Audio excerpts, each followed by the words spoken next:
ನಿರ್ಮಾಣ ಹಂತದಲ್ಲಿದ್ದ metro lane 4 ರ slab ಕುಸಿದು ಕೆಳಗೆ ಚಲಿಸುತ್ತಿದ್ದ ಆಟೋ ಕಾರಿನ ಮೇಲೆ ಬಿದ್ದ ಪರಿಣಾಮ ಓರ್ವ ಪ್ರಾಣ ಕಳೆದುಕೊಂಡ ಘಟನೆ ಮುಂಬೈನ ಮುಲುಂಡ್ ಪ್ರದೇಶದ ಜಾನ್ಸನ್ & ಜಾನ್ಸನ್ ಕಂಪನಿಯ ಬಳಿ ನಡೆದಿದೆ.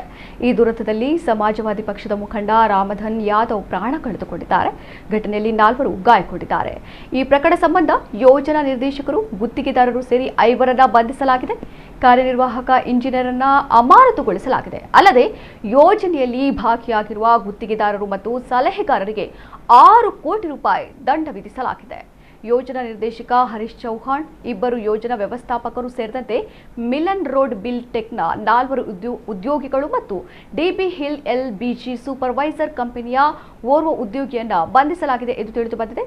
ವಡಾಲದಿಂದ ಠಾಣೆಗೆ ಸಂಪರ್ಕಿಸುವ ಮೆಟ್ರೋ ಮಾರ್ಗದಲ್ಲಿ ಈ ದುರಂತ ಸಂಭವಿಸಿದೆ. ಘಟನೆಯಿಂದ ಆಟೋ ರಿಕ್ಷಾ ಮತ್ತು ಕಾರುಗಳು ನಜ್ಜುಗುಜ್ಜಾಗಿವೆ.